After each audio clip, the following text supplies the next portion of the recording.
Welcome back to Bros in a Landfill, regretting our choice of real estate ever since PETA moved next door. God damn it. Ouch. Fuck. Is that why we don't do Pokemon episodes anymore? They're still trying to get us for mistreatment of Tar. Damn.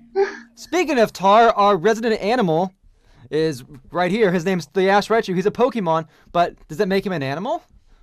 PETA has a lot to say about that. What, I thought you were going to say resident animal and then say DSY. Oh no. Dizzy, you're a snake. No one gives a fuck about snakes. Excuse you. What kind of I am introduction not to a somebody snake. is that? I don't know. No, Dizzy, our resident person who says he doesn't watch anime. The joke is all of you don't really watch anime that much except specific shows that interest you. What? Hey, don't call a man out like that. I'm so... What? Huh? I think Lunch has watched more shows than Tar and Dizzy combined in the last year. I watched Bros in the Probably. Landfill. Does that count as anime? Yes. Definitely. Oh, I no. can't believe I'm anime. Yes. Quick, cue the Evangelion And, theme. Hey, that's Jurassic Park. Your other host And, is Lunchbillion, that guy who's been patiently waiting for his turn while we talk over him like assholes. Thank like usual. you. Oh All right, gosh, good. we've unlocked Dark Lunchbillion. Oh no, We not need to Dark cancel Lunch. the show now. We have to cancel the show. We have to call a psychic and get Lunch. No, not some a help. psychic, an exorcist. A psych? A- No. We an need a extra psychic. We need a psychic type Pokemon. Would you stop ruining the thought- segue? Okay, so spring 2019 just happened. Well, spring of that 2019 is here now. Winter 2019 happened. Ignore me. At the end of fall 2018, we sort of did a anime roundup where I told all the bros about what anime aired, what I watched, and what I thought was good and what wasn't good, and Banana Fish. Yes, and it spawned our favorite running joke, the Weeb Blobs. Yes, exactly. So, we're doing the same thing for winter 2019. These are only shows that I myself have completely completed watching. If I dropped it, I didn't bring it up because I had nothing to say about it. What did Also, you think these of are the just Sun my and Moon anime? Sun and Moon anime is phenomenal. You should all watch it. You should ask God what he feels about that because I feel like God's even got stronger positive opinions about Sun and Moon, the anime, and that's saying something. That was supposed to be a joke. I forgot you actually watched that show. Yeah, dude. Fuck you. Use your words, Try. Yes. So this last time we did it in reverse alphabetical order. This time I just did it in any random order based off of randomness. Except the first one we're going to talk about is Mob Psycho 2 because what's this? Lunchbillion watched it as well. I watched a show. Yeah, It's nice. it's nice. So I'm gonna I'll let watch your Lunch show. take the reins a bit because I'll probably be running my mouth with all the other shows I watched. So it just like last time with Zombieland Saga, which Lunch I think saw the first episode of when we last talked about it. Let's Lunch kick the anime talk off this time as well. Okay, so I watched Mob Psycho 102, not Mob Psycho 102. Mob Psycho 99.9. It's the sequel to the other Mob Psycho 100. I guess it's a season 2, but they want to be cool with their naming. Oh no, it's season 2. It's just the opening song's called 99.9. Yeah, but the show is called Mob Psycho 102. It's Yeah, got a 2 in it. So it's like 101 Dalmatians, 102 Dalmatians. yes, it's exactly like that. Does that mean a new Dalmatian is introduced? Yes, it's you. Can we have 101 How lovely. bros? Okay, back to lunch, Okay, guys. Back so, to lunch. Mob Psycho 100 is this weird little show. I believe the manga is by the same guy who did One Punch Man. That is correct. So By our titular one. I also think this is the way better show, but that's just me. So it takes place in Japan, and it's this kind of weird little quirky story. It kind of seems a bit like it's like sort of a shonen action series, but not really. It's about this little kid going to school called Mob. Well, that's his nickname. And he has psychic powers, and he becomes the understudy of one of those kind of fraudulent pretend fake psychics, and he's like, I'm gonna help you learn to use your powers, and Mob's like, I'm a dumb little kid, I don't know anything. And so that little dynamic is like really the basis of the first season, and this season is kind of just developing the characters from that. Yeah, so it's obviously very like humorous. Like the world is really strange. Like just have this main character who's like so oblivious and like in a bowl cut, and like this confident dude being like sort of straddling the line between trying to help him out as a person and like give him good life advice and stuff, but also like kind of taking advantage of him. Very kind of monster of the week kind of show sometimes, where you've got just really weird ghosts and stuff. The lore in this show feels like it's whatever the guy felt like drawing, which I actually really appreciate. It's part of what I liked about My Hero Academia, is that it always feels like they're having fun with whatever scenarios and characters they're putting in there. But yeah, it's not just wacky, this show. Like it really has like an underlying like it has a lot of positive things to say, and it feels like it values that more than it values like being badass or shocking or whatever. So that's kind of what I liked about it. This second season, I think progressed even further from being a gag show, and like has taken this kind of ridiculous character relationship and really explored it and really had the characters change and grow. So that was really impressive. There's just a lot of cool. I mean, it gets pretty shockingly dark at times for what it looks like. I mean, was it like episode 5 and 6 that where was the ones where it went into that dream sequence? Dreams. Oh yeah, that was pretty intense. Like there's some heavy shit like, in this show. Yeah, but the production value of the show is it's like I can't believe like things like this can exist in TV anime. Yeah, that's another thing about it. The animation is pretty much consistently really good throughout the whole show, which is like there'll be like a fairly like random monster of the week fight sequence in one of the first episodes that just has amazing animation for no reason. Like really, there are lots of action scenes where like the choreography is like zooming around the whole like area and there's crazy camera angles. I don't really know how this whole production stayed together. Yeah. I get the feeling that like, and this will tie back into some greater thoughts I have about One Punch Man and Mob Psycho, but I really get the feeling that the team at Bones behind One Punch Man, behind Mob Psycho, like took a page out of the One Punch Man from the Madhouse production, and kind of wanted to one up them, because One Punch Man is a phenomenally looking show. It has phenomenal fight scenes, phenomenal animation, and some very phenomenal cuts. Yet One Punch Man, Mob Psycho is yet somehow even more consistently amazing looking. And I think part of that goes into hand that they're using the classic designs, not they don't have redesigned badass looking designs to work off of. So with more simple or rounder characters, like they're able to do so much more with the animation without having to worry about going off model. And in fact, they don't even seem to care to go off model. I think that is a huge part of why this show is more consistent. Well, like is at least comparably consistently good looking compared to One Punch Man. Like you could probably draw like 7 mobs in the time it takes to draw 1 Genos. Like, because not only is that guy like full of robot parts or whatever, but he also like always has to look handsome, and he also has to look like kind of grounded in reality.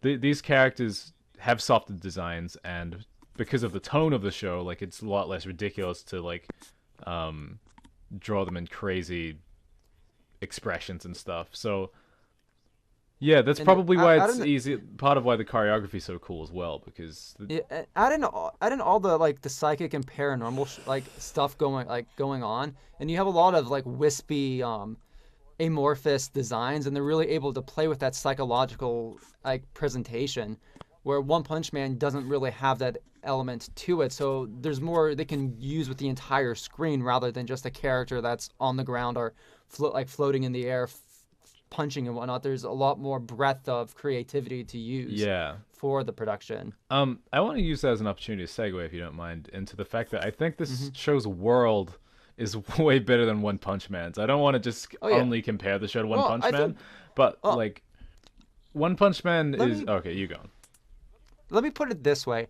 I think Mob Psycho, to an extent, is a response to One Punch Man. If you actually analyze like the story and characters in the world, as opposed to One Punch Man, there are a lot of striking like parallel I guess reflections, and to some degree, One Punch Man is inherently a story about a guy in this world of super powered people who's a normal guy who's like, oh, I'm like a normal guy, but I want to be greater. So he works his ass off every day for years and becomes the strongest guy in the world.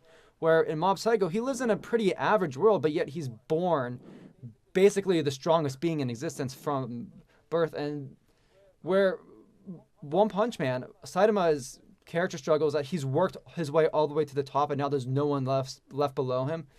Mob Psycho, it's like he was born at the top, but he feels because he doesn't know what it's like to be normal, or he doesn't value his powers because he sees that his powers can and have hurt people, and that there's more value in life to these powers, where Saitama, all he has value-wise is his powers because he works so hard for them. I mean, I don't necessarily think either one of those directions for our characters is better than the other. Well, no. I'm not saying either one's better or worse. I'm just saying I feel like Mob Psycho is a direct response to One Punch Man. I feel like one made One Punch Man as like a silly goof gag comedy, and he wanted to separate Mob Psycho in every way he possibly could to tell a different sort of story. And I think there's a bit more focus on the story in Mob Psycho, where One Punch Man is sort of just your comedy action manga.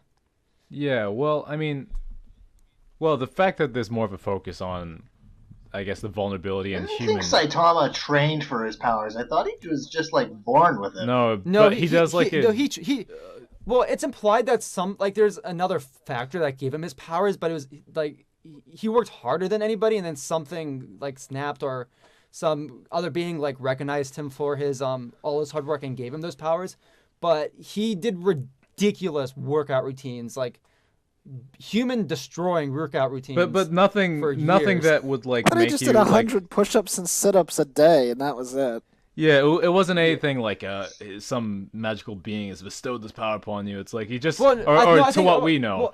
Well, it's I think in one of some of the secondary material, it's implied that like something did give him his immortality powers, or his like One Punch-esque powers, but he wouldn't have gotten those without all the work he had already done. I always thought it was kind of. I never watched One Punch Man. The joke is basically that he did he just became the most powerful being in existence from just working out a lot. And it's like, oh yeah, I did all these squats, and everyone's like, that's not even possible. And he's like, well, it's what I did. Shut up. Well, I think that's what Saitama truly believes. But like in the OVA, it heavily implies that there are other factors beyond just Saitama's working out. But as I said, it was because of his working out that those other factors were able to happen. My problem with One Punch Man was that it was like it was, to my reading of it, is that it was supposed to be like a superhero comedy parody thing. Like kind of making fun of stuff like, you know, how Superman's like so strong and yet he always seems to get beaten up, and then you have like One Punch Man who just beats everything in one punch. But then like the weird thing is that it started, I noticed it just kind of kept going and became like more and more serious, and I was like, it feels like this should be like a 2-episode show. Is what it feels like. It feels like this is a 2-episode gag. Like you start with like the world-ending stakes of like the most powerful beings in the universe coming to Earth, and then One Punch Man just socks them in the face and they die. And after that, you introduce like the big team of super galactic heroes, and they're all like so strong and stuff. And then Saitama just punches the bad guy and it dies. And then all the heroes are like, and then that's it. Show's over. I feel similarly that show didn't really have a lot didn't really have anywhere to go after its like initial premise had been established. And it still managed to have some interesting drama and stakes, but like this show, I mean, Mob some of the more Psycho, is way more from the ground up built to facilitate that kind Yeah. of thing, and it's really effective Yeah. at it. It's very there's a lot of good emotional shit going into this show. Yeah.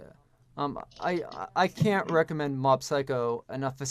Even if it's not just for like the second season's like finale, like the mid season finale with the dream sequence, because that, like, with or without context, if you were just to watch that episode, that's probably one of the greatest episodes of anime in the past few years. That's quite the bold claim you've just made. Yeah. And I'm not even the biggest fan of like the finale of Mob Psycho season 2, like the whole last bit of like the last arc. I wanted to Like, speak on that before we move on. Yeah. Okay. So for the most part, well, the show's really cool. Tara, we always do spoilers, Tara. What do you? I'm not going to you- spoil anything that happens. I'm just Yeah. going to talk about. I mean, I'm just gonna talk about the last episode in the series. we can talk tangentially about what happened without saying any spoilers. yeah, I just Bob want to gets talk about the direction of the show, girlfriend. not the events of the show. Yeah. I think the season's really great up until a point, and then so in about the last third or so of the season, a new storyline begins, and the whole show kind of shifts genre. It kind of becomes like a totally different thing for the last like yeah. 5 episodes, and where it kind of like the first 2/3 are very much like very low to the ground, like the development of this one kid and his master, and it was all just kind of like real life problems essentially, even though it was wacky magic stuff. Then in the last third of it, it kind of becomes like we get like an epic shonen style plot. That's like mostly about guys fighting each other and like factions full of guys we haven't met before, and it really kind of loses that kind of humanity that was so good about the season. It becomes like an action show, and a storyline that is compressed into like way less episodes than it should be as well. Like the first episode of this little arc is like incomprehensibly fast, so it's a shame. I think at that point they just kind of like want to do a bunch of cool shit, and it kind of comes back to what the show was good at, but not really enough. I mean, there's also makes the last few episodes, especially the finale, so a bit frustrating for me is it's very thematically inconsistent about what the story is trying to say, because throughout the whole like moral message of the story is there's like you don't need to rely on your powers. There are other ways to handle situations to better yourself and whatnot. But the final like confrontation really just comes down to who's the strongest. Well, And I don't know. Not that There's a bit and- of with and not great that power the- comes great responsibility. I Yeah. think the show is more And- getting at. Yeah, but I don't feel like it necessarily handles that well and I think a lot of that comes down to who the big bad is and how it's necessarily handled. I think it feels a bit frustrating to me when the whole big bad's shtick is, oh, I'm the strongest and I'm stronger than anybody else and that's why I gotta do what I gotta do. And then Mob beats him by being stronger rather than... Okay, well now we're definitely in spoiler territory. Yeah, well, His we name can talk about is the bad guy. Maximum Power, and he's the Well, strongest man in the world, and his power made him evil for some reason, and then Mob has I mean, to defeat him with his pure heart. I mean, there's more to it than just that. I think they And then talk Mob about gets a girlfriend. but like it. I think what makes the final confrontation so strong is that frustrating is like, and I guess comparatively, if this was the first season, I don't think it would have mattered so much. But during this second arc, this is really Mob coming into his own, being assertive, and really being able to overcome his own issues despite not using his powers when he needs to. And then it feels like a lot of that development goes to the wayside, where the only way to beat the bad guy is with his powers. I'm not sure I agree with like, you here. I don't know if that is exactly what I'd say the through line of the show is. And it's more like just he needs to. I mean, there's a lot of things he has to deal with regarding his Well, powers, but like, I guess it's not, it's him alone with his powers can do it. Where to an extent, the show has been about him building these bonds and forging these connections. Yet he's the only one with his powers who's strong enough to do it. It becomes a one-on-one power struggle rather than Mob taking the lessons he's learned through the story and applying it to the situation. I don't want to interrupt the discussion or anything, but we've been going on about this anime for like 15 minutes, and we have a lot of shit to get through. Well, I mean, most of these shows I can just for like 30 minutes, honestly. Yeah, I mean, I can cover some of this shit in a few sentences. But Mob was the beefiest one. That's why I threw it at the top. Okay. I mean, we can. I mean. Okay, well, maybe let's wrap this up, and we can talk more about it afterwards. Yeah, I mean, if you want to. Yeah, it might be cool to do a whole like One Punch Man, Mob Psycho retrospective at some point, especially with season 2 of One Punch Man going on. Oh boy. Right now, but it's still in its second season. Yeah, but no one wanted to pick not how he wanted. Okay, Madhouse doesn't do second seasons, so PA Works picked it up. It doesn't look as good, and the plot doesn't seem to be as interesting. It really didn't need a second season. It doesn't look good at all. Anyway, I don't care about the animation stuff. The story and the story and the developments that have happened within this first episode just aren't as interesting as the stuff that's happened in the first season. Well, but Mob Psycho 102 is a really cool show. It's got lots of heart. It's funny. It's got a really weird little universe that you can get sucked into. There's really great things to say. The fighting's really cool. And kind of great characters. Great characters. Last couple episodes, but still entertaining. I definitely recommend getting into it. Yeah. Let's go down to Magical Girl Spec Ops Asuka. Tar, would you do the pleasures? Oh boy. Okay. Give me a moment. Now here. we're into the real anime shit. The real anime shit. There's a reason why. You just want me to read the synopsis, correct? Yeah, there's a reason why I put this one as number 2. Okay. Due to the invasion of Disas, Disas? I think that's a typo. It's supposed to be Dios. What? I think it's supposed to be Dias. I think that's a typo. Due to the invasion of we don't fucking know how to pronounce this, enigmatic creatures of soil from the land of the dead, mankind, who was on the verge of crisis, was saved by the efforts of magical girls who had obtained a mysterious magical power. Huh. 3 years later, new incidents suddenly occur, tearing apart the normalcy of the girls who had each returned to their normal lives. The saviors of humanity, those magical girls called the Magical Five, now live each day fighting for their lives, even as they are trifled with by fate. This episode's this show's a role play, and I want to clarify what I mean by that. So when you have a role play, you have a very interesting concept. People submit their characters, and then when you actually get into the role play, you have like 5 or 6 people trying to write 5 or 6 different stories with 5 or 6 tonally different characters that don't actually mesh together very well, unless if it's very well choreographed. That's what this show is. Okay. All these OCs competing. You could just say it's a big fat freaking mess, and everyone's going off in different directions. I wanted to specifically use the role play example because our main character Asuka, from the outlook, her the type of story that it seems like it's going to tell is a rather interesting one. This is a story of PTSD, people dealing with post-war and then conflicts after that war and like fallout of said war. That I personally find that to be an interesting story, and that's kind of made me interested in watching the show. Okay. And what I got was whenever Asuka was on screen, that's what the show was about. You see in the poster there's that pink-haired nurse character. Yes. Okay. Yeah. She is where she is where the show, like when I was watching the show, she's the character where I'm like, it's one of these shows. It's okay. What do you mean by it's one of these? Look like they belong in Blaze Blue. What does that mean? Okay, so from up to this point, we've had this kind of solemn, like PTSD orientated show. This character wondering if she should even like feel like she's like, well, there's still stuff going on. I could be using my magical girl stuff, but I've got all this post traumatic stress stuff, and it's a really complicated issue for her. it's not. It's a very dark and thoughtful show.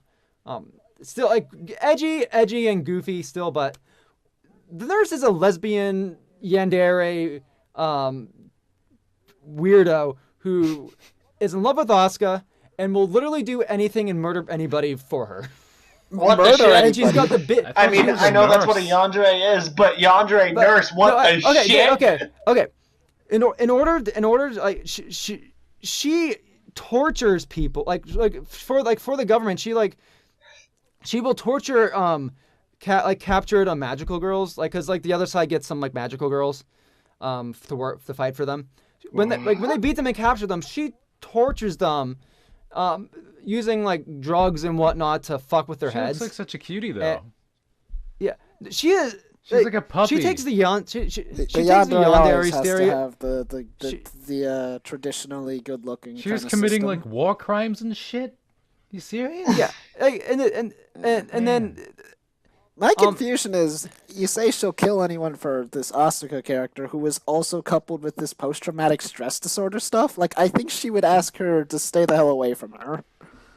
Yeah. And then fucking die, because that's what yanderes do. Yes, exactly. That's how the show ends. I mean, she hasn't died. She hasn't died yet. The story is still ongoing. It's a manga adaptation. I don't know if we're gonna get any more anime episodes for it. I can tell you no. Okay, but back to my point. Big blonde, like the blonde-haired girl. She's kind of like the Texan. She's got the big personality. Very sexual. Is this, she's that character. Is this an anime or a hentai? No, I mean, you can ask. I don't know. It's got some sketchy stuff. Okay, so let me leave this point on this. The cat. You see the cat thing there? That's the mascot. The really dark thing that's up in the corner. That's the it's like mascot. It's like incredibly generic black cat. Yeah, it's like if Tar was really annoying, had a high pitched voice, and over-explained everything that we already knew. Well, then he wouldn't. You mean be I Tar. don't already? What? Yeah, so far it just sounds like Tar. I said that he wouldn't be Tar. Hey, fuck you guys! Sorry, it was too easy. It was a low-hanging fruit. So that mascot is supposed to be the okay, when you watch like a magical girl show or any sort of these magical shows, there's usually this like the Cube character or this like goofy like mascot that's got this silly personality. Explains from Sailor Moon. Yeah, explains what like the magical stuff going on is goofy and silly. Yeah, that's exactly this in this story about post-traumatic post-traumatic stress disorder. People brutally getting murdered and getting limbs cut off, and like torture, and like the fight. Like I'll say this, like there are some neat fight scenes in this, and it doesn't it doesn't hide the gore. It is a very bloody, limbs getting chopped off type of show. So it gets that edge part like right. But then you have this cat. I just like to point out that in this poster, Yandere Nurse Lady looks like she's playing a guitar. Yeah, that's her big syringe that she injects into people to murder them or. I could go with something a little more subtle, I think. So the anti-vaxxers were right. Tar. No, politics. Get out of here. This is not a bros talk. You're not allowed to be in the bros talks. You waived your right for them. Fuck. Anyways, back to my point. Okay, just cut that from the record. So then you have all this going on, and then the cat's going on. I'm the mascot.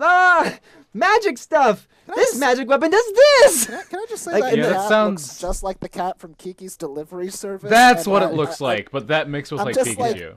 That's why I hate it so much. It's like, oh man, it's a black cat. It's fine in Kiki's Delivery Service because that show came out in the 2000s. This is like modern. So good.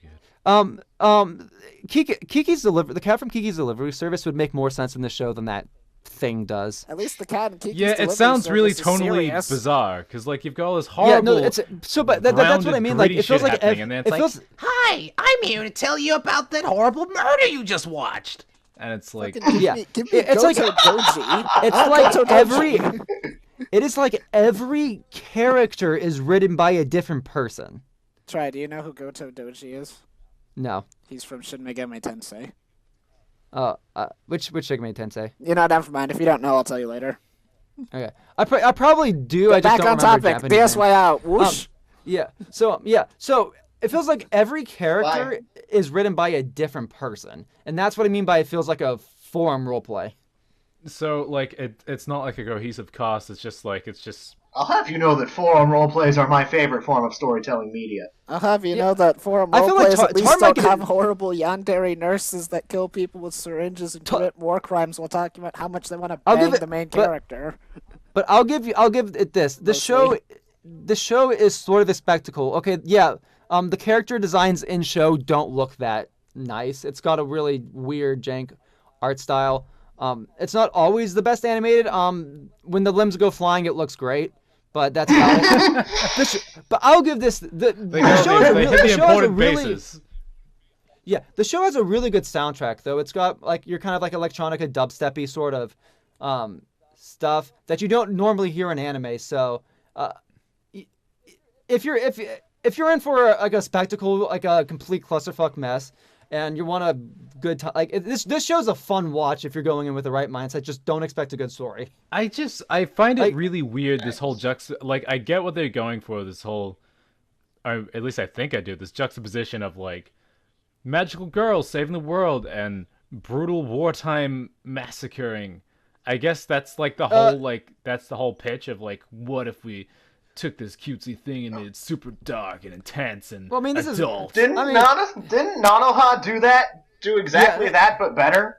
Yeah. Well, what Asuka does, the conceit of Asuka, what separates it from the other shows is Wait, it's no, like, this is not what- Nanoha. like, Madoka Magica. So this is like what if a few years passed by after the conflict in Madoka and the people were struggling through the post traumatic stress of what they went through. That's sort of like the conceit of Asuka. I think it just sounds No a one little would bit remember like, that in Madoka, though. I don't know, Because just of how it ends. feels very edgy for edgy's sake. It feels like Yeah, oh to no, the it is point very of, like, edgy for almost edgy. seeming disrespectful. Just because it's like Yeah. Oh no, it's it is based on it is fucking actual war or something, but it is incredibly disrespectful. It's not a pleasant watch, but it's a fun watch if you like. How is it fun if it's not pleasant? No, okay. There It's are like there are saying, certain oh types yeah, of that trip to the doctor's office was so much fun, except for how much I hate getting shot, and also how much I hate no, dead it's there. people. There I is a see. certain. The show is made for a certain type of person who like enjoys like those sorts of clusterfucks who. People who aren't like dizzy, like who isn't gonna be questioning every like 5 minutes why you're doing this. Is like you're an idiot. You're an. Like, I can watch this stupid show- shit and enjoy. I just said last week that I can watch the No. Bardock There is episode and no not reason. question everything. There is no reason for the characters to be making the decisions and doing what they're doing. That's like they've survived like a previous really bloody war. They're like this show would. Anyways, we can Anyway, talk shall about. we move on to Yes, we'll move on. reincarnated as a slime? Yes, I only Dizzy, think you're it's- up. Oh fuck me. that show sounds bad. This one we were just talking about. I'm sorry. My Asuka, only thing yeah. about Oh. Space Socks Asuka is that before I joined AAO, I had a character named Asuka, and now I can't stop thinking about her when I hear the name Asuka, because it wasn't until I joined AAO that I found out a bunch of people use the name Asuka, and then so I just I'll just leave it at this. Spec Ops at times is almost falls into so bad it's good territory. It's like it's so like you can tell that the writers had no fucks given while writing the show. All right, so 37-year-old Satoru Makiyami is a typical corporate worker who is perfectly content with his monotonous lifestyle in Tokyo, other than failing to nail down a girlfriend even once throughout his life. Aw. In the midst of a casual encounter with his colleague, he falls victim to a random assailant on the street and is stabbed. Damn. Oh shit. However, while succumbing to his injuries, a peculiar voice echoes in his mind and recites a bunch of commands which the dying man cannot make sense of. When Satoru regains consciousness, he discovers that he is reincarnated as a goop of slime in an unfamiliar realm. In doing so, he acquires newfound skills, notably the power to devour anything and mimic its appearance and abilities. Okay. He then stumbles upon the sealed catastrophe level monster storm dragon, Catastrophe. Vendura, who has been sealed away for the past 300 years for devastating towns to ashes. Sympathetic to his predicament, Satoru befriends him. He killed people! You asshole! It makes sense in context. It makes sense in To context. assist to I destroy never the had a seals. girlfriend either. In return, Vendura bestows upon him the name Rurio Tempest to grant him divine protection. Now liberated from the mundanities of his past life that he was perfectly content with, Ryomri embarks on a fresh journey with a distinct goal in mind. As he grows accustomed to this new physique, his gooey antics ripple throughout the world, gradually altering his fate. I hate this show, and all I've done is read its synopsis. Okay, I got a feeling that Lunch would actually enjoy this show a bit. First off, it's an incredibly despite with the a guy getting stabbed and dying, it's a very pleasant show. It's a very feel-goody sort of. Okay, so at its core, this show is one of those kingdom builder things. You got this guy who dies, goes to another world. It's a very fast-paced show. The guy does a lot of grinding in the cave. Meets the dragon, gets the divine protection, gets out, then starts befriending different monster races, starting up his own kingdom, his own little community, which ends up becoming its own nation. Oh, so this is just a Monster Girl harem show. Actually, it's not. God. I mean, it's not really. I wouldn't really classify it as a harem because technically, I wouldn't classify this as a. I wouldn't classify this as a harem. The main character doesn't when he becomes a slime, he doesn't really identify as either gender. He could, if he wanted, right, he can't due to bang his ability to anyone 'cause he's a mimic slime. Well, I mean, he here. There's a point in the show where he's like, oh, I can turn into either gender, but he just decides to stay androgynous. He could have easily chosen to be a really buff man and be like, oh, I'm gonna hook up with girls, but he's like, nah, I'm gonna stay non-gendered through the entire show. So that makes it kind not of a harem unusual, because considering he's 37. Yeah, that makes it he not a harem. doesn't have any Also, sexual energy because he's Also, there are just as many good-looking guys in the show as there are good-looking girls. That still seems odd to me. I don't know. I'm looking But at. anyways, that's yeah. not. But the point of the whole point of the show comes back to just Rimuru building this nation. He meets up with this old warrior, this young looking old warrior who's who eventually who shortly dies after, and he makes a promise with her to take care of these kids from that she was teaching. So the story kind of builds up to him building up the nation until he can leave by himself, goes out, take care of these kids.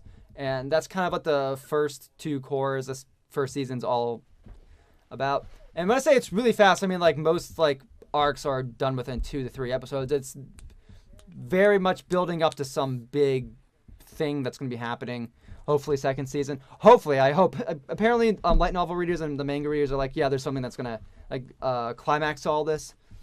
But it's a feel good show. It's a lighthearted comedy. It does go into some serious moments and does have some very nice, sweet moments. But it doesn't dwell on anything. Sounds a bit irreverent, a bit it's just kind of having fun. Well, it is an incredibly wholesome show. It is an incredibly wholesome show. Really? Okay, so now I absolutely have to know what's the deal with this pink-haired girl. Oh, that's Milam. She's a demon lord, and she becomes best. This show is incredibly wholesome. This is a demon lord.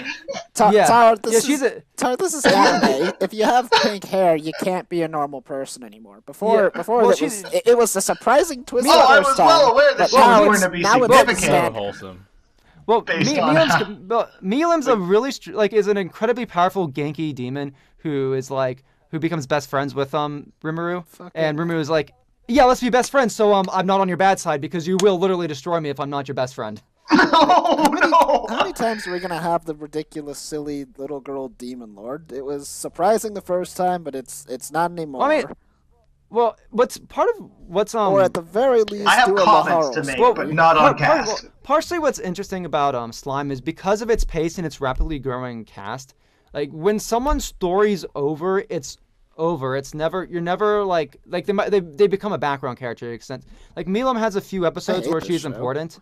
But then once her like story is over, like once this like when she's not relevant, she's not really there. I appreciate that. And she's rather only than keeping her around as dead weight.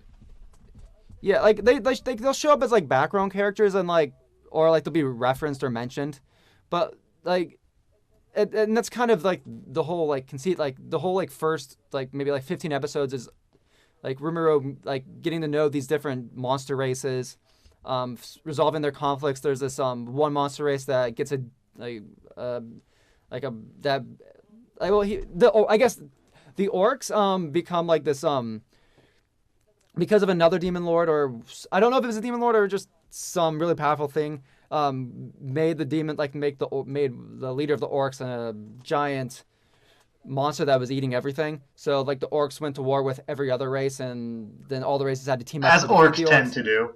Yeah, but I guess as like when it comes to the like kind of like this is one of those shows where the like you beat the bad guy, like you beat the enemy, and then you recruit the enemy, if that makes sense. Is it gaining XP? Oh no! Yeah, it's a very well, kind of like Dragon Ball. Where the thing with the orcs is that like there's always some reason based off of monster logic why it makes sense. Like with the orcs, the big bad orc is kind of like mind controlling them all, but he's not really because of he's forcibly learned the skill starvation, which makes him and all of his race like starve and have to eat. Like they're basically going through eating everything, and everything they eat they get more powerful. So like they learned like they basically gain the traits of whatever they eat at that point, which is kind of a foil to Rimuru, because when Rimuru eats and absorbs something, he gains he's able to make them and gain their traits. So it's kind of like this cool like dynamic between the two of them, where who's going to eat basically who's going to eat. Yeah, but it's gonna be like who's gonna eat who at that, like that's what the conflict is. It's like at the intrigue. Big conflict. If there's one thing I can say about Slime, at least within this first 25 episodes, is there's never really any sense of stakes, because Rimuru, like you never feel like Rimuru is gonna lose, but I also feel like that's never really the point of the show. Like it's very much more a show about the characters than the conflict. It really wants you to have more time with the characters, having fun with them. That's partially why I enjoyed it so much, because I find fun, deep, interesting characters more important than big, important conflict of sorts. I want to say that there's as much as this show kind of sounds like sort of like casual fun. I am a bit. Something makes me uncomfortable about the premise. Like, so there's this guy who lives this totally normal life that isn't very interesting. He can't get a girlfriend, and he's just like kind of stuck or whatever, even if he thinks he's content. And then he gets stabbed and ends up in this new world, and then it's like, great. Now he has what he always wanted. Or what he didn't know he wanted. He's got a second chance at life where he can be a different and more dynamic person than he was before. And I mean, now that's never really. And now he's just here, and now it's like there's something weird about that fantasy to me. Of like, I wish I could just throw all this shit out and just start completely new in my fantasy world, where I'm this epic slime ball. I've never been fond of this. Well, he didn't want to throw everything away. That's the thing. Seems like he's just so okay with this, though, out of nowhere. Well, Well, I thought he was liberated from the mundanities of his past life. It's kind of a bad synopsis, because like they don't really like talk about the outside world much. It's like to some extent, like the isekai stuff of like some dying and being reincarnated into another world is more of a plot device to be able to tell this sort of story. It's never really the point of the story. Like to the same extent, you could have had this. Does he miss his old life though? Like I don't know. It's just like what even is his old life? He was a I'm not gonna lie to you, Try. From like the synopsis alone, I was already on bad terms with the show, and every single thing that you have said about this show has made me think I would rather watch anything else, including paint dry. This is every anime episode. I mean, I'm not entirely sure. Like, this is the type of show for Dizzy. If you want to make me watch Mob Psycho, hold a gun to my head and then say you're either gonna watch I Reincarnated as a blob, or you're gonna watch Mob Psycho As a blob. Being Shit. shot. Being shot is not an actual Satoru is the option. blobs. But Slime is very much more this sort of atmosphere sort of show. You're not you're watching it more for the way that it makes you feel, the atmosphere around it. It makes me feel angry, and the atmosphere makes me feel upset. It's the type of show where there's a if you're someone who enjoys lots of seeing progression and things, something that sometimes irks me with shows is that progression happens but nothing seems to have changed. There's always a sense of progression in Slime. There's it feels like everything that has happened mattered and is stuck around in the world. It's not like, oh, we had this 20 episode arc and we forgot that it had happened. Like, everything is relevant and leaves an impact on the world. See, that's something that I like in a show, but because of everything else that you've said, I don't believe it's true. Then I don't know what else to say about that. Then let's stop talking about shall this we before move I on fly to over Run to with your the house. Wind? I just wanted to say one last thing, that the show also looks very good. It not. has some great animation cuts, great backgrounds, and is one of the better looking shows of the past year. I'm not in love with the character designs, but I can imagine that they move okay because they're pretty simple. Yeah, At least it looks it's not bad. Golden Wind. I'll say the poster does not do the character designs any justice. It looks a lot better actually. It's one of those few cases where it looks better. It looks better in the show than it does in the poster. Usually, it looks better. Like Asuka looks better in the poster than in the show. The show looks better than the poster. Can I just say for a second that Golden Wind joke was not my actual opinion, but I was poking fun at Digibro. Oh, of course. Always make fun of Digibro. I don't have a problem he with loves it. It's just... Okay, moving on. He loves the attention. Moving on. Run with the Run with the wind. We have like 30 minutes. Oh, it's the Sonic I know. anime. I will be able to beat through most of them. Those are the three that I had most to talk about. Okay. Okay, Lunch, hit me up with Run with the Wind. Kakeru, a former elite runner at high school, is chased for stealing food. He is saved by Kansei University student Haiji, who is also a runner. Haiji persuades Kakeru to live in the old apartment Chikuseso, where he plans to team up with fellow residents to enter Hakone Ekiden Marathon, one of the most prominent university races in Japan. Kakeru soon finds out that all of the residents except for Haiji and himself are complete novices. Okay, that sounds wholesome. It's a pretty wholesome-ish show. Wholesome. It's wholesome. There's nothing really anything wrong with it in that regards. I'm gonna completely disregard the really bad CG runners and just look at these talk screenshots. about They how are CG runners. Holy shit. Yeah, it's not that they're CG runners. It's really bad CG runners. It is distracting when they show up on There's screen. a show about running, and the running looks bad. Yeah, makes me wish for a Devilman Crybaby. I know, right? The show was about Devil May running. Cry, baby. Yeah, the running animation from Devil May Crybaby is like a meme at this. Was a meme last year. Yeah, but was What's that show Devil May about Cry, running? baby? Was that the entire premise of that show? No, I mean the running was an important plot point in Devilman Crybaby. It was relevant to the story that was being told, at least in that adaptation of it. But granted, it wasn't a sports anime. Okay, this is a college sports anime. It's got some very similar vibes to Cheer Danchi, which none of you watched. It was another okay. I'm sure the biggest problem with I just want to leave this. The biggest problem with something like Run with the Wind, which is a marathon running sort of show.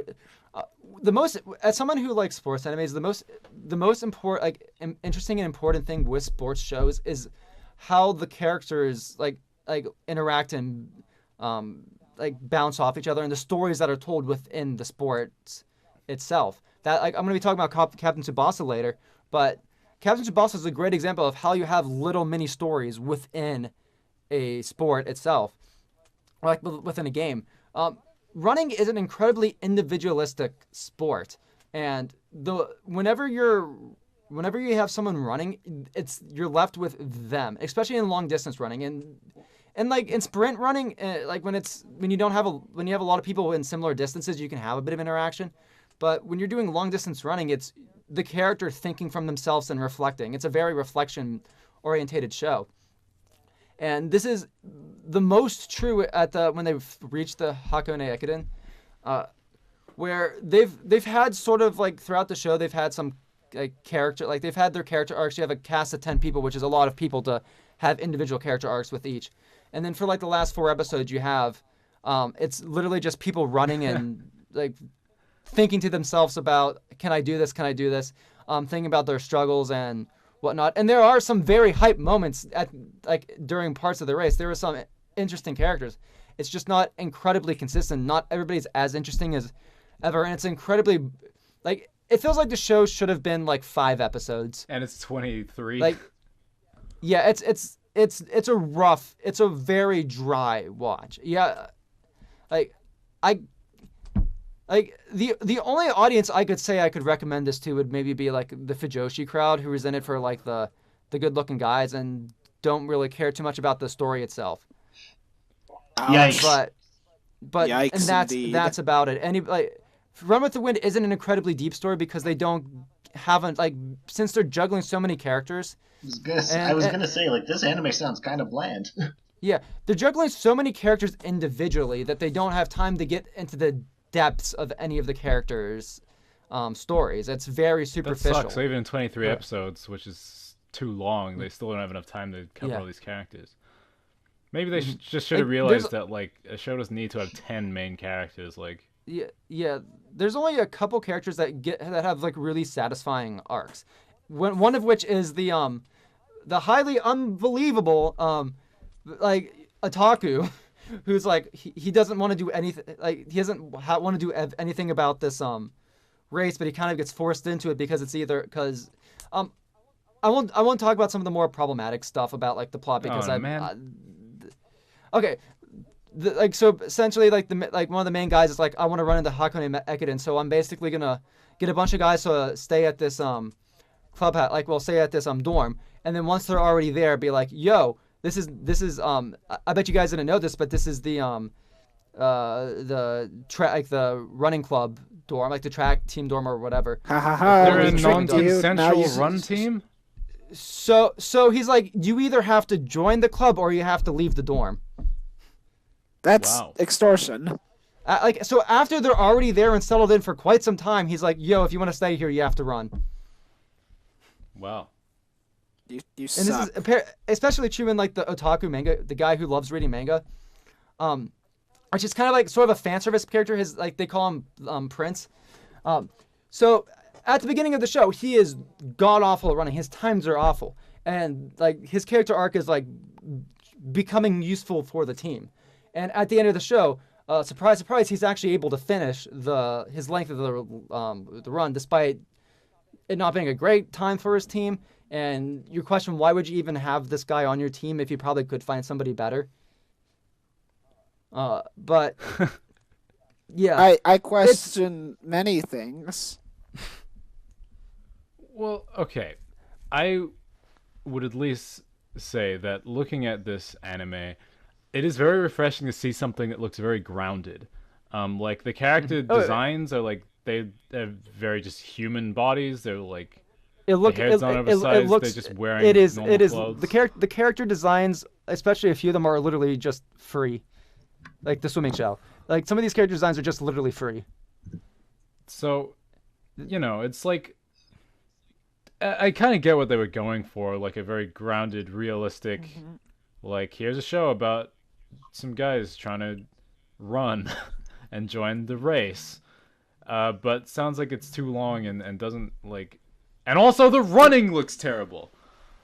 It's like if anything like of like college sports sorts of like a more grounded sort of show interests you, I would say I would recommend Cheerdanshi. It's still not a great show, but it's nowhere near as dry or problematic as this. If you want a great sports anime, watch Yuri on Ice. That show's amazing. Yeah. Well, I'm talking about specifically college sports. Yuri on Ice is professional Damn, sports. I It's an don't- entire I different didn't know beast. that there was a whole genre of college sports anime. Okay, well, I guess when I say college sports, I'm specifically talking about a team that's like has like it's Yeah, like they're not like only pros. 1%. Yeah, it's like getting Yeah, like a it's like ragtag group it's of it's the yeah, you random get the dudes. ragtag group of people in college to form a club and become like the best in their league. That Chiridanchi does it much better. It's not to some degree it's not as good looking as a show. To another degree, it's a better looking show. It's confusing. But yeah, don't watch One with the Wind. Like unless if like you're into like the whole like unless if you're like into the character designs and you just want to see them because of the characters. You like to look at the characters, see them or look you want weird when they to run. see. Yeah. Oh yeah. Surprisingly enough, it's like the main characters are never really the ones who are CG runners. It's always like all the side characters. Like it's all like the non-important characters are all CG characters running around like sometimes 2D characters, and it's really second off. class So I have to fucking duck out B for a second. characters in 3D. I feel like I feel like I always have to duck out for some reason. That's fine. This is like the third So week yeah, in a row. let's move on to Sword Art. to back. SAO 3. Alex, SAO Alicization. Yeah. Alicization. That's the Alicization. Hell yeah. Where am I? Before he knows it, Kirito. Okay, let's cut the bullshit. We don't. Everybody knows what Sword Art Online 3 is. Kirito gets almost murdered and then is in a fucking like MMO world. There's a lot of details you guys wouldn't care about that don't really matter. SAO and I'm probably gonna have to talk about this more Okay, but I got the next. synopsis on the next one. Yeah, you get the synopsis. You guys get to see more about this next winter when the whole thing's over. When I probably will have more time to say. SAO 3, especially after watching 1 and 2, is a very weird situation. It's definitely it feels like from the okay. So at the end of Sword Art Online 2, there was this arc called Mother's Rosario, and that's where Sword Art Online to some degree started to take itself a bit more seriously, rather than the goofiness that was the first 2 arcs. And people say Mother's Rosario is where Sword Art Online gets good, and to that extent, it's because I feel like the Ricky Kawahara was trying to Yeah, write a what I good. miss? Nothing. More. Absolutely nothing. Ricky Great. Kawahara was trying to write a good story, but where Sword Art on where my issues with Mother's Rosario kind of comes over into SAO 3 so much is that it's lacking a lot What of is the this? charm that. What is this poster? This is don't think about it. terrible. It is. Sword Art Online 3, just This like looks like Mother's Sword Rosario. Art Online, the live action dance or the live action what do you call that, musical? On ice. Yeah, the music. Yeah, Sword Art Online on ice. Sword Art Online, the live action musical. I love it Yeah. So because it's bad. so what Sword Art Online 3 desperately lacks is the charm that the first 2 seasons have. It's taking itself so seriously throughout, and which wouldn't be so bad if the story was at all interesting. Oof. It's Oh my god.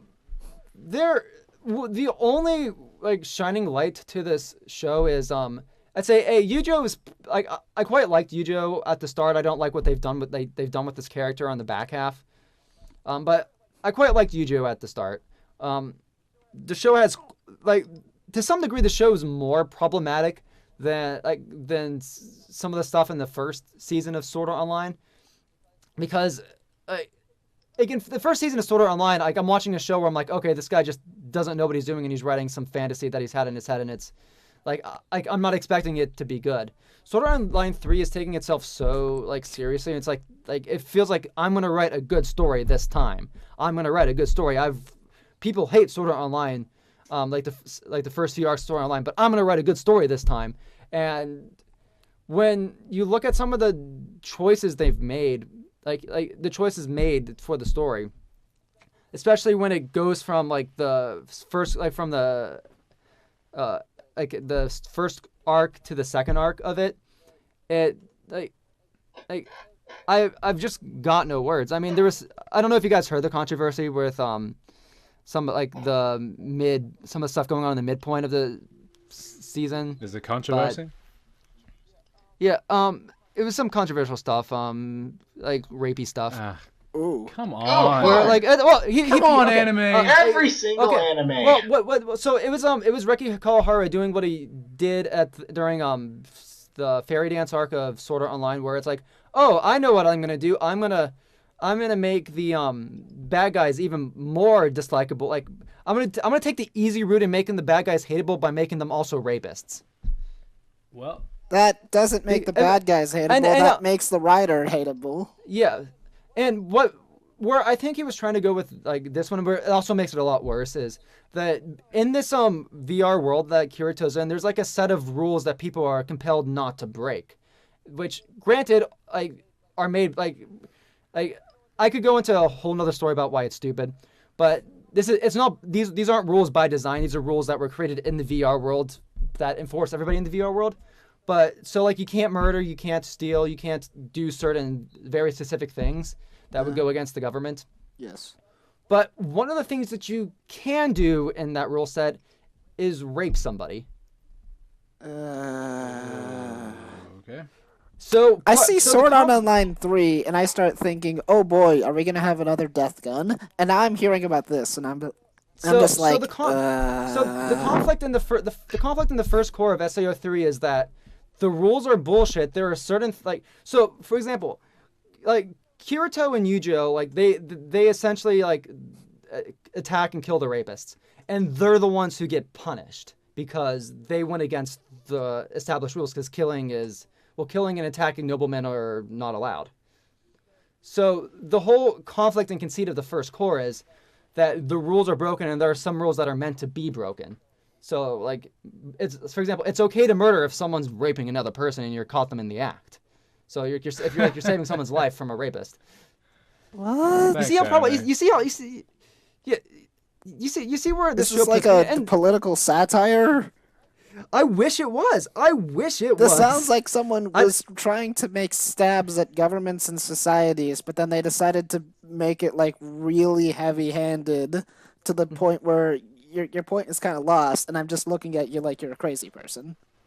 Which it's also sad because Sword Art Online 3 like has some of the best fight scenes I've seen in an anime in a while.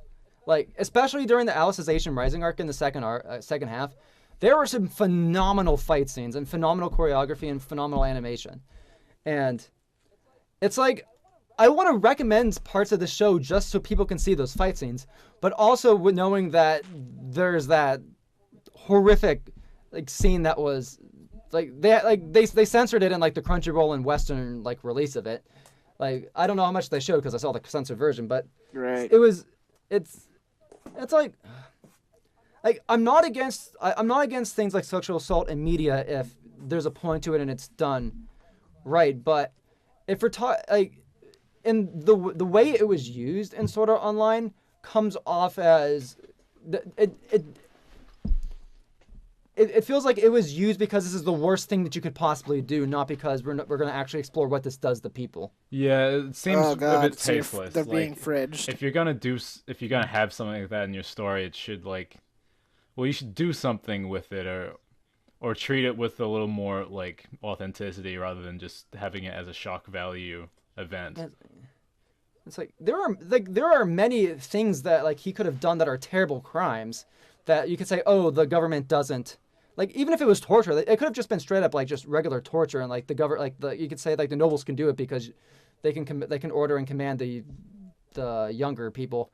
Like his torture is still terrible, but there's a stigma with like something like sexual assault can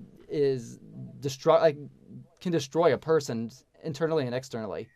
Like it can change your life forever. Where some like torture, on the other hand, well, it's still terrible. I don't know if we want to start in this conversation. Yeah, I know. I was gonna say should we just move on? I was waiting to make my punchline where I say they could have done many other horrible things, like make Sword Art Online 3. Oof. Okay, well, that's enough of episode 100 of This Show is Great, except it sucks. Yeah. So Tar, hit the next one up. All right, my roommate is sometimes on my lap, sometimes on my head.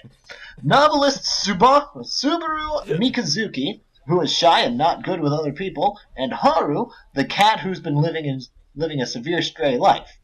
This is a story of them suddenly living together and describes the happiness of living together from both points of view. And I have to say, as a cat person, next. What? Not as Thank a cat, you. as a not cat person. Thank Okay, you. that makes more sense. Next. Thank you, next. I'm a dog person. Thank you. I saw some my- of this show. It looked, moderately funny. It's My Roommate is a Cat is a very okay show. All right, this is gonna be a I think great the big- conversation. Okay. So I don't really have much to say about this. It's your typical guy's parents died. He's recovered. Someone's like his parents died. He's recovering. Like he's got antisocial antisocial issues. Like he's a very introverted. He's a writer, and he has trouble going out into the main world. Keeps to himself. And it's the story of it's this introverted person going out and healing or like learning that the outside world isn't so bad, sort of thing. So, which it's fine. I tend to like those sorts of stories, and I also tend to like stories where you have cute animals doing cute things. Where it's a bit iffy for this show is sort of how it's structured. So Okay. the usual structure of the show is the first half you have the guy going through his daily life. There's something he has to do or overcome, and he eventually does that. There's something he learns about his cat, whatever. It's a charming, it's a nice, slow, relaxing sort of show. Then the back half goes on, and it plays through the events again through the cat's perspective, Okay. which Does that change? Does that extra perspective feel justified? Feels It's like not it should that I have been feel like flip-flopping back and forth during the whole thing, rather That's than... exactly my thing, because it changes the context of a lot of the things that happen during the first half. So I don't feel like there's anything inherently wrong with having both perspectives, but it's like some of the scenes in the first half can be very powerful and very heartwarming, and then you go to the second half and then you have because part of there's a bit of ironic humor where they're not understanding what's going on either side. The cat doesn't understand the human doesn't understand the cat, so you get to see both of their perspectives for what's going on. Yeah, So I saw in the the first part half where you the had- cat thought that Haru meant food, and then Yeah. got really confused. And if the first part played itself more as a comedy, I could totally see this working better. But the first, everything with Subaru is very more thoughtful. It's your person who's mourning, person who's antisocial, overcoming. It's a very sweet sort of story. And then the back half has this is a cute cat who doesn't understand anything that's going on. And it just feels a bit tonally inconsistent, especially on the episodes where it's more 50-50. Yeah, that's weird. Well, it seems like it doesn't really justify watching the same events twice when it could have been consolidated, and that those two hubs don't really work together that well.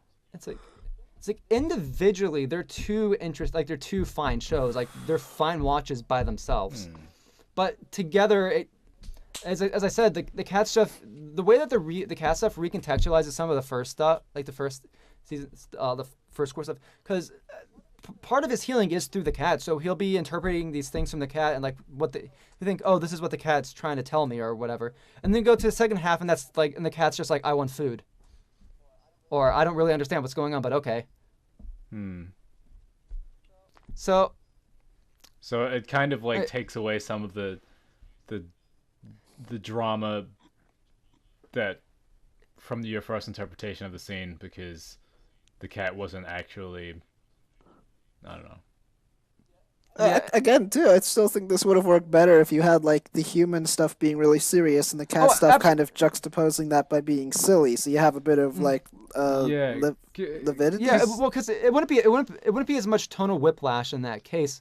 And I've got a feeling that, because this is a manga adaptation, I've got a feeling that the manga was more like doing like kind of cutting back and forth within each chapter, or there was like you'd see some things with the cat. I highly doubt that it's like half the volume was all the superhero stuff, half the volume was all the cat stuff. Maybe they did one of those weird flip books where the other half is upside down. Yeah. Did you ever see those? It's like you have one book that stops midway through, and then you flip the book upside down and then read it from the other direction. I've never seen this in my entire life. I've never and I'm seen beginning to wonder if you had a dream once.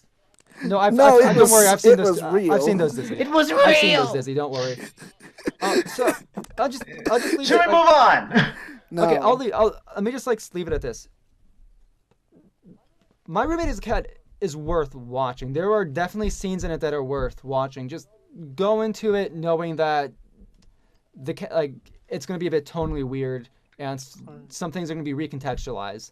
Because can I just say that like I find it really I'm really noticing, I mean, I already knew this, but looking at all these unrelated shows you're showing us, like, man, anime all looks the same, or largely. Like, it can be, like, across, like, I know this is, like, common knowledge, but it's, like, we could be looking at an action show about, like, crazy nurses with lesbians and syringes and waterboarding. And then like we can watch a show about like a guy learning to make friends with his cat after his own personal trauma. And they kind of look the same. It's not that all anime looks the same. Is that you can see certain patterns within certain decades of anime. If you go back 10 years, anime looks different 10 years ago. Sure, but like it's not very common that like an individual show have its own kind of art style from other things at its time. Like if you look at Western cartoons, like everything's like completely different because it's like, I don't know, it's like it's a cartoon, so I could draw whatever I want. Well, I think the difference with anime also is that part of what makes anime is its aesthetic, and I think they sell it on that anime-like aesthetic, so you know it's anime. I think so, but even you were saying it. But like if you look at like say Dragon Ball and Yu-Gi-Oh, they're both anime, but they really have their own visual identities. Yeah, but they're also from different decades. Yeah, but like, what other show looks like Yu-Gi-Oh? Okay, that's right. Not even Yu-Gi-Oh! Like Yu-Gi-Oh! Don't say other Yu-Gi-Oh! Shows. It has its own look. Like, Duel Masters looks very similar to Yu-Gi-Oh! Yeah, but they clearly aping the shows like show that there's. No, but that's what happens. That's what happens is that there's one popular show, then a bunch of other shows try to like copy that aesthetic so that it looks similar to that show. Okay, I'm just saying that it's. I mean, Sword Art Online kind of formed some of the modern like anime aesthetics because it was so fucking popular that people are like, oh, we gotta start drawing our characters like this so people start watching our show. I'm just saying we have like less than 10 minutes and we still have 4 more things. Okay, to Kaguya. get. Hold on, because I was gonna say like. You were talking about visually looking the same, Lunch? Because I was going to say I dropped out of anime because I was sick of seeing the exact same storylines happening like a million times with just a different name. It's a weirdly homogenized, like, art form. And I don't know why that is. So it's really good when you find something that is like, oh, this has its own identity, it's unique. And like Mob Psycho. Yeah, like Mob Psycho, because you can't copy Mob Psycho. Mob Psycho is like the millionth taking the piss out of superheroes anime thing. But Mob Psycho isn't about it stands out. Superheroes. It stands out because it does the trope in a way that people find more appealing than the millions of other ways that it's been done. I guess like that reincarnate as a slime and have your monster harem thing is just another version of the my life was totally normal until it wasn't. Okay, and Dizzy, then magic. Dizzy, I'm gonna have to stop you there. Every story utilizes tropes. It's a matter of if you use a trope in an interesting way. Yeah, but there's so many there's so many constant reuses of tropes, and there's so many animes that it gets like oversaturated really quick, which is why that's because there's too many. There's because like there's 25 anime, like 20 to 30 to 40 anime being released every season. There's 20 to 30 to 40 anime titles being released every season, but of them only like 2 are worth remembering. Yeah, because we're inundated with media. It's like that's part of the problem with anime now is that yeah, we're getting some better anime now, but we're also getting tons of like trash. But you know what? That's nothing new. That's People have been saying this for years. landfill. Yep. Can we move on to Kaguya-sama? Because All right. I don't. It's like I think everything Kaguya-sama, at the that's already been renewed said about Suichi Kaguya Academy, has been Miyuki said. Shirogane and Kaguya Shinoma are the student body top representative. Ranked the top students in the nation, respected by peers and mentors alike, Miyuki serves as the student council president. Alongside him, the vice president Kaguya, eldest daughter of the wealthy Shinomiya family, excels in every field imaginable. They are the envy of the entire student body, regarded as the perfect couple. However, despite both having already developed feelings for each other, neither are willing to admit them. The first to confess loses will be looked down upon and will be considered the lesser. With their honor and pride at stake, Miyuki and Kaguya are both equally determined to be the one to emerge victorious on the battlefield of love. This synopsis is bizarrely written. Anyway, so yes, I wanted to read Kaguya because it's one of the few shows I actually watched any of. I didn't watch full episodes, but... Yeah. And again, All I know about there's, Kaguya is that apparently it has this season's darling. Yeah, it has that one Fujiwara character that everyone loves that I don't like at all. I don't want to Fight me, Elnar. I don't want to. Bring it. At Elnar, I'm gonna ping you. So, I don't want to talk too much about Kaguya-sama because this is probably gonna be a show that's gonna be talked about a lot. Anyways, I just want to leave it at this. It's really weird how it sells itself on it being love is war and like this whole like whoever confesses to love first is a loser, because it's not about like it's all like formed like around the character's own insecurities. Like where Kaguya is this character who is like brought up to be the best. She's built like in this environment her whole life where she's coddled, protected, and told she's the best. And she's in constant fear of not living up to that expectation or constant fear of embarrassing herself. Where I forget the main character's name because I'm bad with Japanese names. I just read it like 3 times. I know, I wasn't paying attention. I was too busy thinking about my points. Shirogane. It's Shirogane. So, Shirogane's shtick is that like Naoto. he worked... Like, Shirogane, like, his shtick is that he came from nothing and he worked his way up to this point. He's the top character in his school by his own merit. In some degree, it's One Punch Man versus Mob Psycho. You got someone born into greatness and someone who worked themselves up to greatness. Now with Shirogane, his thing is that because he has all this weight of responsibility on him as the president, and this because he's worked himself up all this like way, he to a similar degree with Kaguya, he's like, oh shit, if I show any weakness, I'm gonna be embarrassed and whatnot. So it's less about making the other person look bad, it's that they're worried themselves that they're gonna look bad. And they project that insecurities on themselves, like each other and on themselves.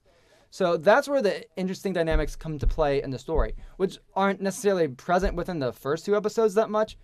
Because it's the first 2 episodes like are very much more your it kind of just sticks with the stick of, oh, these 2 characters are trying to outsmart each other to get each other to confess. From like episode 3 onward, it breaks from that. It uses the formula of victory and losing as a plot device of sorts, but it's very much more, it focuses on these character dynamics, and you can see that it's not done out of means. Like they're not doing this out of malice. They're not doing this to hurt each other. They're doing it because they're insecure dorks who don't know how to express themselves without feeling embarrassed. Okay. I've just been put Captain into a very Tsubasa! I've just been put into a very awkward situation What's that? by outside forces. Oh God, no.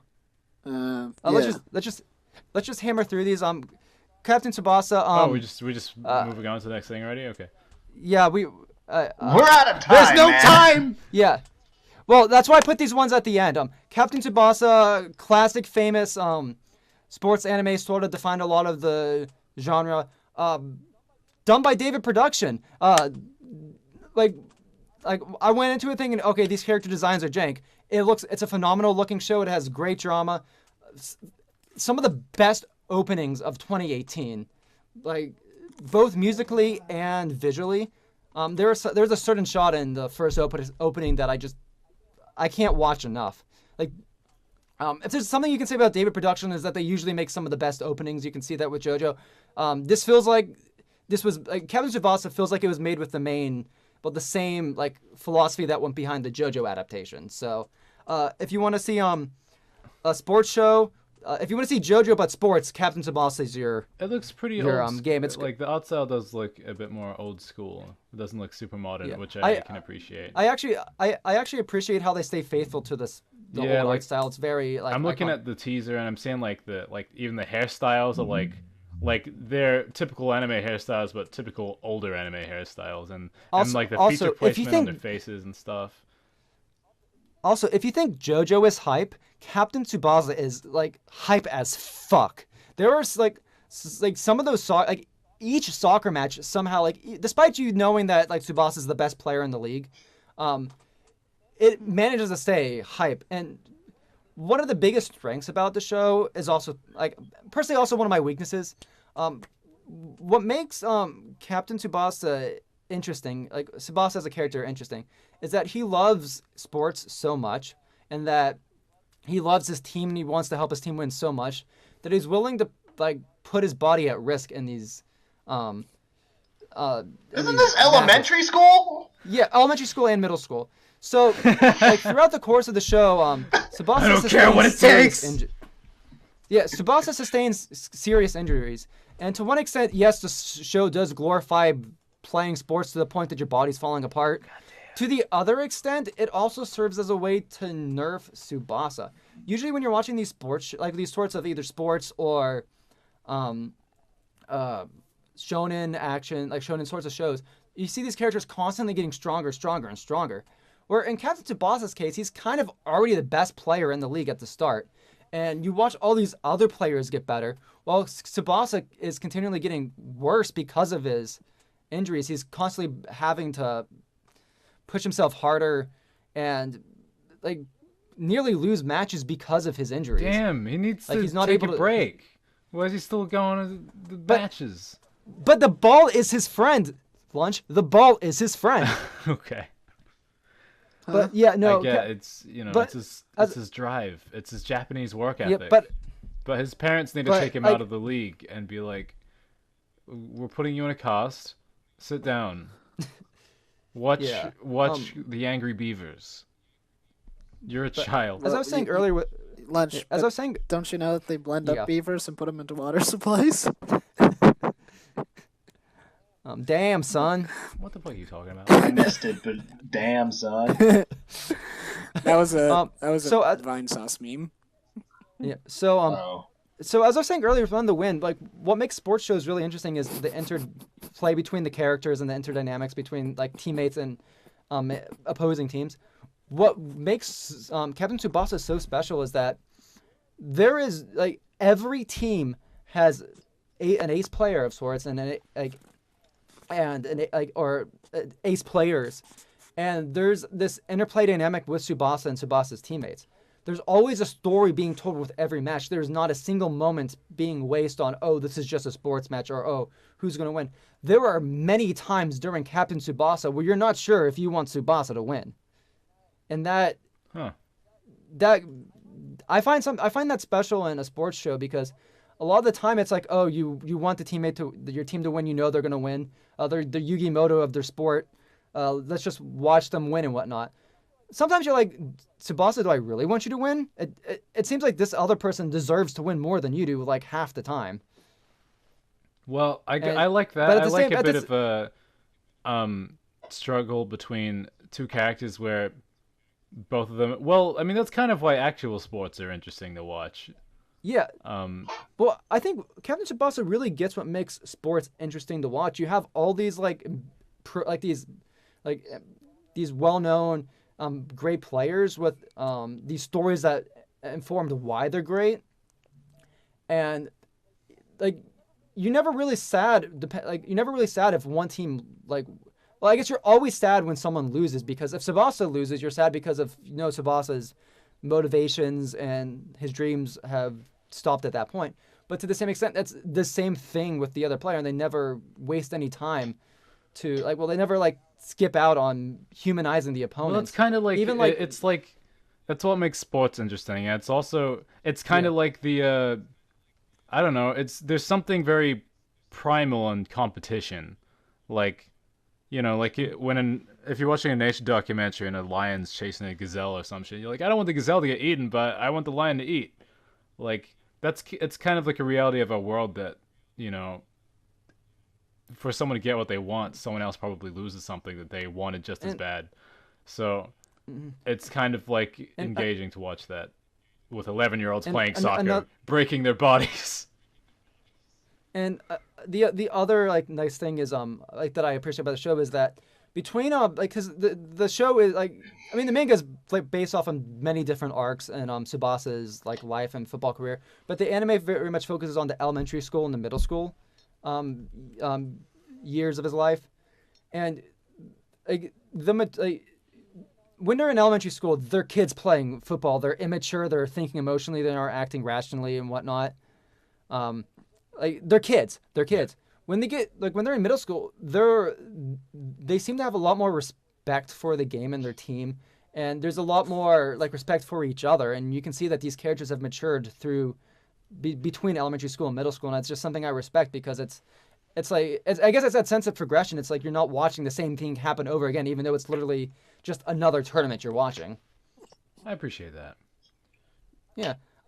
I can't recommend Captain Tsubasa enough. It's one of the best anime of last year. Okay. Like it's in my top 5. Well, damn. Shall we move on then? Boogie Pop Wada Wada! I just wanted to say that title because it looked fun to say. Boogie Pop's a hard show to summarize. You guys don't necessarily have to because it covers like I think 4 or 5 books. Wow. From all I can say is it's a bad adaptation. I'm not the biggest Boogie Pop connoisseur. You might want to, and this might be an interesting conversation to have with GD at some point because GD read through the light novels. I actually want to read through the light novels. If the anime's done a good job of making me interested in the source content. I can just see how poorly it's been handled, and it's probably not the easiest thing to adapt, anyways. Especially since like it's a type of story that's told through different perspectives, and in different like time frames. It's not the easiest thing to follow, and there's a lot of like. It's the type of light novel where there's a lot of internal monologue, and that doesn't necessarily carry over to anime, especially if you're not adapting all the inner monologue. I'm watching the trailer for it right now, and the production values look great. Oh, it's I think it's Madhouse. Really impressive. It's got that kind of dark realism down really well, and the characters are always like keeping their forms. It looks really, really cool, at least on that front. Yeah, really impressive. I just wish it was easier to care about what was going on in the story and easier to care about the characters. Yeah, what a shame because it's really stunning. Yeah, no, I can definitely agree with that. And there's kind of horror elements and the cinematography is great. If that interests you, read the Boogie Pop light novel. It's kind of like the quintessential light novel. Speaking of quintessential. You see what I did there? Last one. Fuck! Here's our harem. Okay, let's let Dizzy handle this one because I want Dizzy to read. Dizzy, read the synopsis for the quintessential quintuplets. I assure you, this will be less humorous than you think it will be. Oh, trust me, I know it won't. A high school romantic comedy with 5 times the cute girls. 5 times. 5 times what, though? The average amount? 5 times 1? Yeah. 5 times 2? I'm a math major, so this makes me frustrated.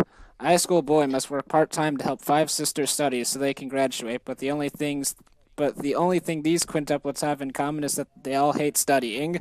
I can absolutely agree with that. 5 girls who want to do anything but study, and their tutor, a high school boy, who's got book smarts and not much else. Oh boy, I can't wait for them to murder him.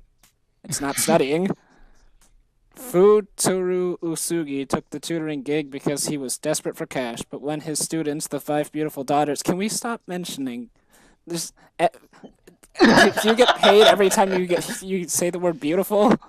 Or 5? Beautiful. Dizzy, of a wealthy businessman you know what this find is, 5 okay? times The excuse is to slack off. What can he do? At this rate, the sisters won't graduate. If he wants to get paid, Futuro must think of a plan to suit each of them, which feels hopeless when 5 out of 5 of them think he's a loser. 5, 5, 5, 5, 5, 5, 5, 5, 5. 5! Beautiful. So, side tangent. Interestingly enough, this was produced by Tezuka Productions. You say I know what this is, but it just sounds like I don't, because I mean, I don't. it sounds like it's It's a trying to harem be. show. It sounds like it's trying to be a harem show, but they forgot the romance, so it's just a show. Oh, no, where it's- people just sit no, and it- stare at each other endlessly for Nah, 20 minutes. Nah, it's Which it's, is it's, 5 it's a times harem 4, rom- by the way. 5, 5, 5. So, okay, so this is my teeth. inherently a harem show. It kind of follows all the traditional harem stuff. Though, interestingly enough, it's not as, I would say, problematic as some other harem shows. It's definitely not ecchi harem. I wouldn't necessarily go as far to say it's wholesome, but it's more wholesome than The Lot. It's one of the more wholesome harem shows. It is definitely a romance harem show. Part of the core conceit of the story is watching the 5 girls who are initially like I don't want to have to deal with this tutor. I don't I don't care about my grades. I don't want to care about this tutor, whatever. And then slowly falling in love with him as they get to actually know him and not just write him off for being this weird tutor guy. They must So, have forgot the- that part in the synopsis. They were too busy writing the number 5. Yeah, 5 times, right? 5, 5, 5. Okay. Hang on. If you like this show, call us at this number 555 5555 55. This goes without saying, but I really am not very comfortable with how much of a sad fantasy this is. Like, the fact that like they're all like crazy anime looking characters, and he's just like a very normal looking student with like just an average Japanese young dude with his boring hair. It's like, a show about a guy who is very studious, and then he teaches all these hot chicks. I don't know, man. I don't Feels know very who's. American. I don't know. I don't. know. Why did you watch? I don't this? know who's. It seems pretty clear. I don't know who's. what this is or what this fantasy is. I don't know whose fantasy this. I don't know whose fantasy.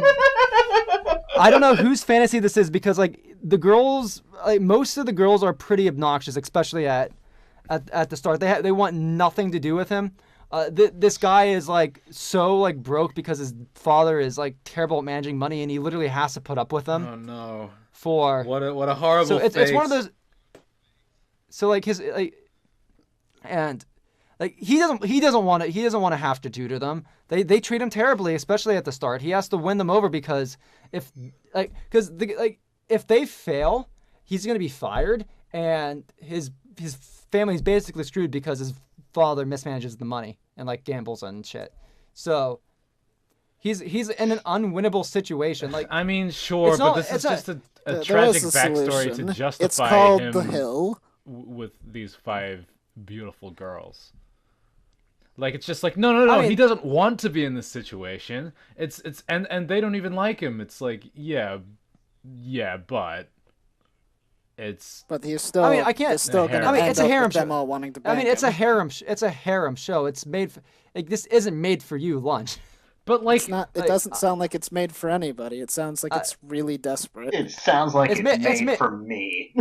No, no. This is absolutely a Tar show. I actually would like to see if I would actually like to see what Tar thinks of the show if he gave it a watch. And like, Well, I was instead- thinking about watching it, but now that you're making this right on, now that this is happening, I'm not going to. Yeah. No. Oh, great. So so if someone suggests you a show, you won't watch it. That's what's going on here. Bitch! well, Tar okay. will never I mean- consume media except to spite. No, but you. here's the thing. Tar, you have to watch it so you can rewrite it with Tarverse characters. No. Imagine Gwendolyn like and like No. in Oh, the no. harem. No. Oh no! Um, Oh But- no! but No, anyways, I've been blind to the possibilities. What have you I'll done to I'll him? leave it at this. I'll killed leave him. it at this. I'll just leave it at this. Like I'm not the biggest fan of harem shows. They tend to rub me the wrong way, irk me off because of some very specific tropes that happen during the harem shows. Well, during harem shows, this harem, like, despite some of the initial like tropes that are inherent to a harem show, such as the average guy that gets a bunch of beautiful girls, like to fall in love with him, that's part of the conceit of a harem show. You can't have a harem show if it's not that. It feels like it's okay. You know what it feels like? It feels like, okay, let's make a wholesome harem show. That's what it feels like. Just like, please. It's a harem show for the finer gentlemen. Try. I'm just gonna say something. Why pretend it's something that it isn't? Like, because that's completely Japanese. The very fundamental nature of a harem is like, I find just uncomfortable, and like almost like, even if this was my kind of fantasy, it would feel almost like what's the word, like condescending? I don't know, to try and put myself in this fantasy. It's an I struggle to unpleasant see where you're fantasy. coming from here. It's an unpleasant fantasy I'll too. say You wouldn't want to be in this situation. Yeah, but also it's like it's so twisted because it feels like it's a fantasy, but you're like, who does this accommodate to? People that love being in horrible debt, people that love being in terrible relationships, people love being in dead end jobs. Well, I mean, this and is like, this is the story. the girls want him, but like, this is they're all horrible. Well, to some degree, it's kind of the like the rags to riches or Naruto sort of situation where you're the where you're like the quiet weirdo who nobody, like, who's not popular or whatever, and then through a series of circumstances you become successful and wealthy. But it feels like the Persona 5 situation too, where it's like you're so good at everything, but the world is supposedly the scriptures of the story tell you that you're not. Or okay, I thought that was D2. It keeps putting you in the situations where it says like, oh, you're just a normal guy who's really studious and also has a bunch of girls that want him. I think where the discrepancy here is coming from, when you get to these harem shows, the main character never has a personality. He's just a boilerplate. You're supposed to insert yourself into the character. That's not the case in this show. I don't know anybody who could put themselves into the shoes of who could put themselves on. What's this? Furutaro? I think it's not just that no one wants to put themselves in this guy's shoes. No one wants to hear his story either. Well, I mean, Futuro's a character upon himself. He's an actual character. He's an actual person, and he actually has a personality. He interacts real interactions with these characters. It's not just like, oh, this is like I'm a robot who has this one task to do, and there's a bunch of beautiful ladies surrounding me. He's not that sort of protagonist. He's a flawed person who has a real history and a real personality, and that's to the benefit of the show because you actually have real interactions with these people, very human, grounded moments. You know what this show sounds like? It sounds like The Bachelor. I mean, you either get married or you get screwed. Well, I mean, he doesn't have to. I mean, spoiler alert, at the beginning of the show, they show that he gets married, but the point is never for him to marry any of them. And one of the things I actually do appreciate about the show is that it slowly shows the girls, like, seeing that he's not what they initially thought he was. Like, it's not like, oh, it's not one of those harems where, like, we meet a new character and all of a sudden, like, either, like, they hate him initially and then, like, 5 minutes later they fall in love with him because he does whatever. It feels very human and natural, the way that the characters interact and grow. And to some degree, it feels a little too natural. It feels like it's a show that took the harem concept as its basis and wanted to do its own thing with it. Almost, I don't know if it's just to say, like, it almost feels like hey, all you harem authors, this is how you write a good story. I just feel like if you're going to write a harem, it's like it's already like just a crazy wish fulfillment thing. So it's like trying to make like a grounded drama version of a harem seems like, well, what's the point? It makes it less effective at what it is as a harem. And then if you want like a normal drama show, then like it would be you could just find something else that isn't attached to the fantasy of wanting 5 girls to all love you at the same time. That's completely fair. And I find that I don't know. I'm not judging anybody. Maybe I'm a little bit. I mean, like but... I'm not a fan of the fact that it is a harem, but I can't deny that it's a fine told story. It's not like an amazing story, but it's I can appreciate what it's done. Doesn't necessarily mean it was a good idea to do, but like I think this is like the sort of thing like where like before I watched the show I was definitely like in your camp. I'm like why are you making another harem show? Like why are you trying to do a sort of harem show like this? And then after watching, I'm like, okay, like this has reason to exist. It's a well told story. Well, can I ask you a question that is maybe beginning to get away from the actual topic of the shows, because we're probably reaching the tail end of this episode anyway. I hope we are. And this you watch a lot of shows. Landfill, signing off. You watch a lot of shows, a lot of animes, and we have these roundups, and you talk about everything you've watched. And it seems so far that the most common thing you'll say about a show is like, it's not like, is there some bad parts, but it's kind of okay in this here and here. Like, it's always like a mixed response where you kind of give us like the few things that you thought did well and the things you thought didn't go so well. I would ask you, why do you feel like you want to spend so much time like delving through every single show when it might be kind of mediocre? Well, to one aspect, it's because I care about the genre of anime. It's something that like I have a passion for.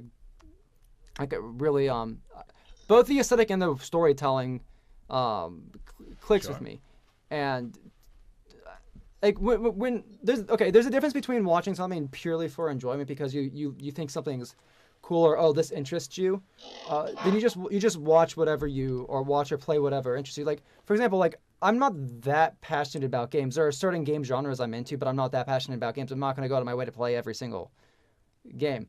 But when it comes to something anime which I do have a passion for, like I try to get a little bit of everything, like watching good, bad, mediocre shows that so like I can have a better informed opinion of what I think about the state of the genre, what I think about certain shows, and so I have better appreciation for when a show does something well.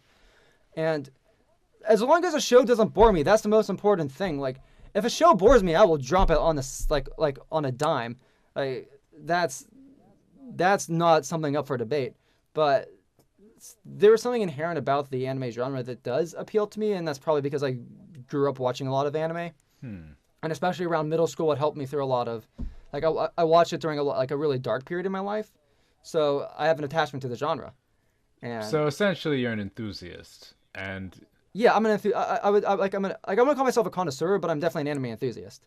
And so you kind of just like to consume everything and see basically what's going on in the genre. And the only way to find what you're gonna like is to watch a little bit of everything. I guess the thing is though, like it's not like you just watch a little. You watch like the entire show, and there's been a couple of times you've been like, "This show was terrible. I watched the whole season." Well, to be fair, I don't because I'm not mentioning the shows I do drop. B, having the seasonal overview thing actually helps me, like, gives me a reason to sit through watch through some of the shows. It also helps that I have had more time to watch anime thanks to like certain situations, like for example, being at work and having a lunch break. That's the perfect time for me to watch an anime. Where when I wasn't working, I mostly spend that time playing games or something because that's all I had to do. Where I can't really play games at work. So I've got some very key moments where it's easy for me to watch. Nicely. It's in a convenient format of 20 minutes.